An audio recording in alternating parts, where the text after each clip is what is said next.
बहुत समय पहले चंद्रपुर नाम के एक छोटे से गांव में विक्रम अपने बूढ़े पिता गोपाल के साथ रहता था। विक्रम की माँ का कई साल पहले बीमारी के कारण देहांत हो गया था। माँ के जाने के बाद गोपाल ने ही उसे पाल पोस कर बड़ा किया था, लेकिन विक्रम बहुत ज्यादा आलसी था। उसे काम करना बिल्कुल पसंद नहीं था। दिन चढ़ जाने तक सोता रहता, फिर गांव में इधर उधर घूमता और शाम होते ही वापस घर आ जाता। घर का पूरा खर्चा गोपाल मजदूरी करके चलाते थे। वह बूढ़े हो चुके थे, फिर भी दूसरों के खेतों में काम करते थे ताकि बेटी को भूखा ना रहना पड़े। एक दिन दोपहर में गोपाल थके हुए घर लौटे। घर में घुसते ही उन्होंने देखा कि विक्रम अभी तक गहरी नींद में सो रहा है। अरे विक्रम, उठ भी जा। कितना सोएगा? पूरा गांव काम कर रहा है और तू यहाँ राजा बनकर पड़ा है। विक्रम करवट बदलते हुए बोला, पिताजी, थोड़ा आराम करने दीजिए ना। गोपाल ने गुस्से से कहा, आराम? अरे दोपहर के 2 बज चुके हैं। विक्रम झटके से उठ बैठा। क्या 2 बज गए? हाँ, और मैं सुबह से खेत में मजदूरी करके आया हूँ। गोपाल की आवाज इस बार धीमी पड़ गई। बेटा, अब मुझसे ज्यादा मेहनत नहीं होती। शरीर जवाब दे रहा है। मुझे डर लगता है, अगर मुझे कुछ हो गया तो तेरा क्या होगा?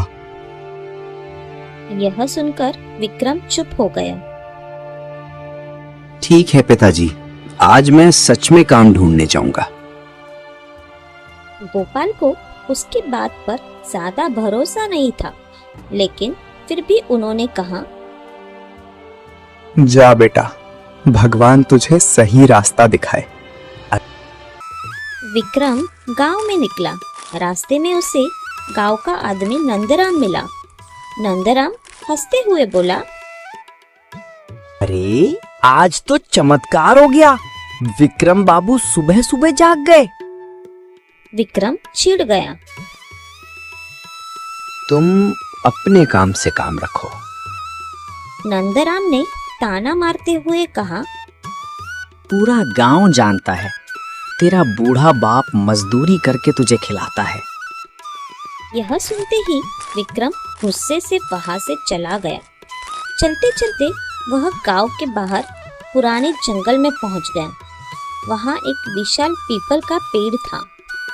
विक्रम उसी पेड़ के नीचे बैठ गया। उसने खुद से ही गुस्से में कहा, सब मुझे निकम्मा समझते हैं। एक दिन मैं सबको गलत साबित करूंगा। लेकिन कुछ ही देर में उसे नींद आने लगी और वह वहीं लेटकर सो गया। तभी वहां एक बूढ़ा यात्री गुजर रहा था। उसका नाम था बाबा शरणदास। उन्होंने विक्रम को सोते देखा और बोले, बेटा, दिन में यूं समय बर्बाद करना अच्छी बात नहीं। विक्रम झुंझला कर उठा। बाबा, मुझे अकेला छोड़ दीजिए। बाबा मुस्कुराए।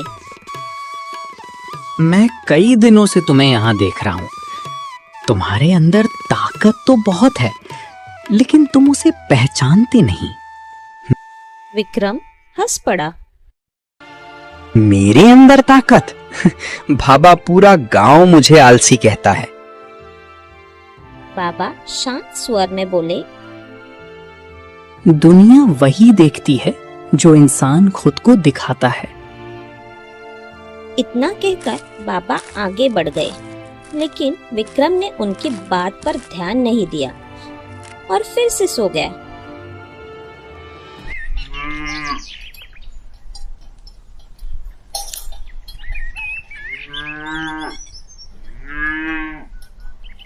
कुछ दिनों बाद गोपाल की तबीयत अचानक बहुत खराब हो गई।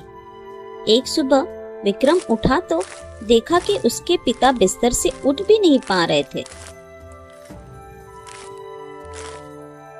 पिताजी, क्या हुआ आपको? वह घबरा गया। गोपाल कमजोर आवाज में बोले, कुछ नहीं बेटा, बस शरीर में जान नहीं बची। विक्रम ने उनका माथा छुआ तो वह बुरी तरह डर गया। उन्हें तेज बुखार था। वह तुरंत उन्हें गांव के डॉक्टर वैद्य माधवराज के पास ले गया। जांच के बाद डॉक्टर गंभीर हो गए। विक्रम, तुम्हारे पिता की हालत ठीक नहीं है। उनका इलाज जल्दी शुरू करना होगा। डॉक्टर साहब, कितना खर्च आएगा? करीब 60,000 रुपए। यह सुनकर विक्रम के पैरों तले जमीन खिसक गई।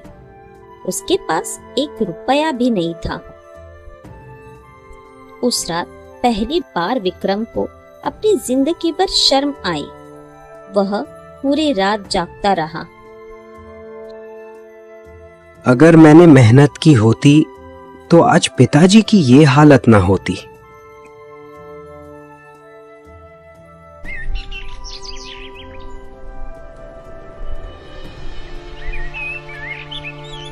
सुबह होते ही वह गांव के मुखिया के पास पहुंचा। मुखिया जी, मुझे कुछ पैसे उधार चाहिए। मुखिया हंस पड़ा।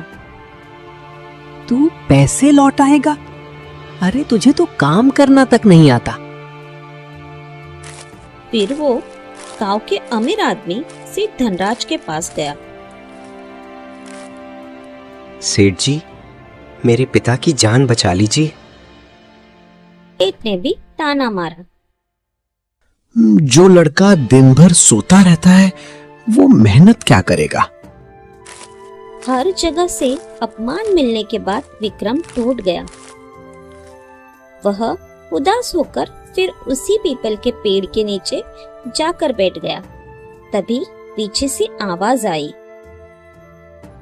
अब समझ आया मेहनत की कीमत? विक्रम ने पीछे मुड़कर देखा। वह बाबा शरणदास थे। विक्रम उनकी आंखों में देखते ही रो पड़ा। बाबा, मैं अपने पिता को खोना नहीं चाहता। बाबा कुछ देर चुप रहे। फिर उन्होंने अपने झोले से एक पुरानी लोहे की छोटी घंटी निकाली। इसे रख लो। बाबा बोले। विक्रम हैरान हो गया। ये घंटी? बाबा मुस्कुराए। हाँ, जब भी तुम्हें हार मानने का मन करे, इसे बजा देना। ये तुम्हें उस इंसान की याद दिलाएगी जो तुम बन सकते हो। विक्रम को बात समझ नहीं आई, लेकिन उसने घंटी रख ली।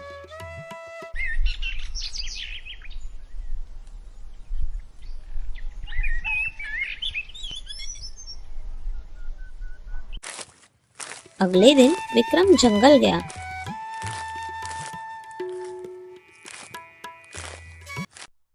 उसने लकड़ियां काटनी शुरू की। कुछ देर बाद उसके हाथों में दर्द होने लगा। वह थककर बैठ गया। तभी उसकी नजर उस घंटी पर पड़ी। उसने धीरे से घंटी बजाई। उस छोटी सी आवाज ने जैसे उसके अंदर कुछ जगा दिया। उसे अपने बीमार पिता का चेहरा याद आ गया। वह फिर खड़ा हुआ। उस दिन विक्रम ने जिंदगी में पहली बार इतनी मेहनत की कि शाम तक ढेर सारी लकड़ियां जमा कर ली। उन्हें बाजार में बेचकर उसे अच्छे पैसे मिले। अगले दिन वह और ज्यादा मेहनत करने लगा। धीरे धीरे गांव वाले भी हैरान होने लगे। अरे, ये वही विक्रम है। अब तो ये दिन रात काम करता है। विक्रम सुबह जंगल से लकड़ियां लाता, दोपहर में फल बेचता और रात में खेतों में मजदूरी करता। उसके हाथों में छाले पड़ गए थे, मगर इस बार वह रुका नहीं। कुछ ही दिनों में उसने 50,000 रुपए जोड़ लिए, लेकिन अभी भी 10,000 कम थे। उधर गोपाल की हालत और बिगड़ती जा रही थी। एक दिन विक्रम फिर से सेठ धनराज के पास पहुंचा। सेठ जी, मुझे एक मौका दे दीजिए।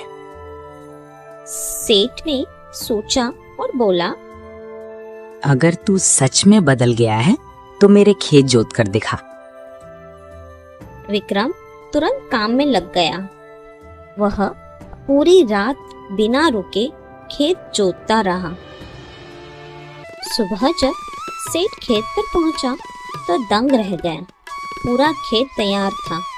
सेठ पहली बार विक्रम से प्रभावित हुआ। आज तूने साबित कर दिया कि मेहनत इंसान को बदल सकती है। उसने विक्रम को 15,000 रुपए दिए। विक्रम तुरंत अस्पताल पहुंचा और पिता का इलाज शुरू करवाया। कुछ दिनों बाद गोपाल पूरी तरह ठीक हो गए। आज मुझे तुझ पर गर्व है बेटा। विक्रम की आंखों में आंसू बहने लगे। पिताजी, अब मैं कभी आलस नहीं करूंगा।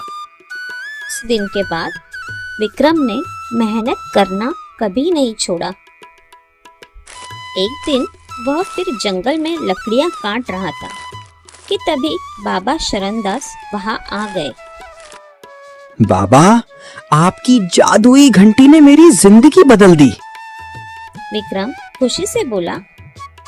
बाबा बोले, बेटा, वो घंटी जादुई नहीं थी। क्या मतलब? असल ताकत उस घंटी में नहीं, तुम्हारे अंदर थी। घंटी तो बस तुम्हें तुम्हारा लक्ष्य याद दिलाती थी। विक्रम कुछ पल चुप रहा, फिर उसके चेहरे पर मुस्कान आ गई। आज उसे समझ आ गया कि इंसान की जिंदगी किसी जादू से नहीं बदलती, बल्कि उसके इरादों और मेहनत से बदलती है।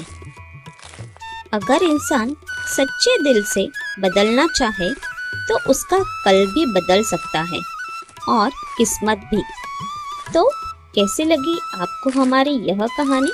कमेंट में ज़रूर बताना और हमें लाइक, शेयर और सब्सक्राइब करना मत भूलना। धन्यवाद।